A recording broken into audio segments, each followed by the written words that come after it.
Hello, I am Dr. Sandeep Sharma, plastic surgeon and founder director of Aesthetic Plastic and Cosmetic Surgery Center in Baroda. There have been a lot of questions asked about hair transplant. तो आज उसके बारे में बात करेंगे।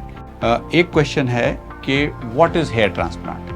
अभी hair transplant is a surgical procedure जिसमें जहाँ पे जो एरिया में बाल नहीं होते हैं या लॉस हो गया होता है वहाँ पे बाल डाले जाते हैं एंड इन अ वे ताकि रिजल्ट उसका परमानेंट रहे।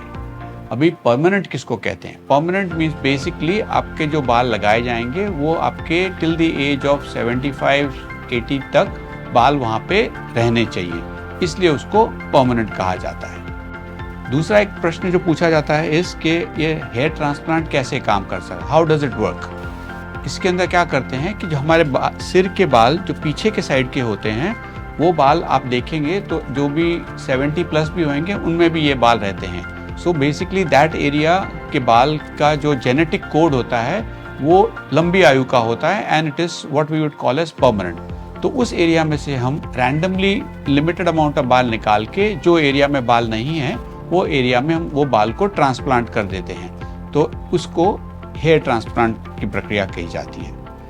एक और प्रश्न है कि who is a suitable candidate for hair transplant, means किस में हमें हेयर ट्रांसप्लांट करना चाहिए। अब आजकल बोथ मेन एंड वुमेन दोनों में किया जाता है डिपेंडिंग अपॉन के बाल कितने जड़े हैं, कहाँ पे जड़े हैं और कुछ कारण है कि नहीं है। अक्सर लेडीज़ में कोई रीज़न होता है तो पहले वो रीज़न को देखना पड़ता है। मेन में we have what is called as male pattern baldness, that means कि जेनेटिकली प्रोग्राम्ड है कि वो जगह से बाल झड़ने वाले हैं, तो वहाँ पे कोई कारण नहीं होता है, तो वहाँ वो एरिया में भी हेयर ट्रांसप्लांट किया जाता है। आजकल देख रहे हैं कि काफ़ी कम आयु के लोगों में भी हेयर लॉस हो रहा है and they have also become candidates for hair transplant. तो हमें देखना पड़ता है कि और कोई कारण तो नहीं है कि क्यों हेयर लॉस है। अगर कुछ रीज़न है लाइक डैंड्रफ या डेफिशिएंसी ऑफ सम न्यूट्रिशन, तो उसको मेक गुड करना पड़ता है और उसके बाद हेयर ट्रांसप्लांट का कंसिडरेशन किया जाता है। और एक प्रश्न है कि कौन से टाइप्स के हेयर ट्रांसप्लांट होते हैं और हमारे लिए कौन सा बेस्ट है हेयर ट्रांसप्लांट। अब बेसिकली दो टाइप के हेयर ट्रांसप्लांट होते हैं प्रोसीजर्स। एक को FUE कहते हैं, फॉलिकुलर यूनिट एक्सट्रैक्शन। उसके अंदर एक एक बाल डोनर साइड से लिया जाता है और उसको फिर प्रॉपर प्लानिंग के मुताबिक रेसिपिएंट साइड पे लगाया जाता है। That is the more popular technique and majority of my cases मेरे सेंटर पे ये टेक्निक से किए जाते हैं। इसके अलावा द ट्रेडिशनल जो क्लासिक मेथड है इज़ कॉल्ड FUT।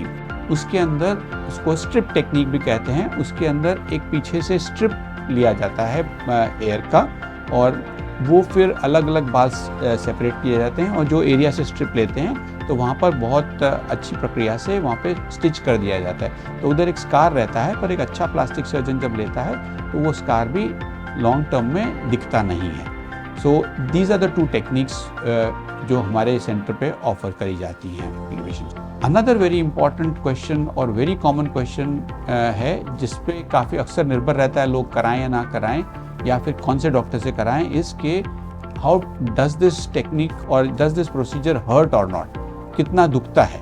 क्योंकि काफ़ी लोगों का कंप्लेन है, अगर आप इंटरनेट पे भी देखेंगे बहुत लोग लिखते हैं कि ये बहुत पेनफुल प्रोसीजर है।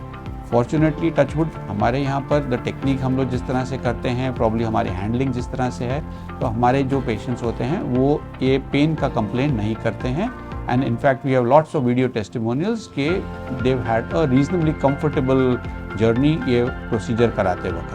तो इन शॉर्ट अगर सही तरह से किया जाए तो it is not a very painful procedure and pain can be kept under control. Another important question जो लोग हम को अक्सर पूछा करते हैं कि what should we do to get the best result and also guarantee 100% safety. ये तो is a very important question because hair transplant एक ऐसा प्रोसीजर है which is for quality of life. उसमें हमारी क्वालिटी सुधारनी है, ये कुछ लाइफ और डेथ या इसके बिना रह जाएंगे ऐसा प्रोसीजर नहीं है। तो उसके अंदर सेफ्टी के बारे में सोचना बहुत ज़रूरी है।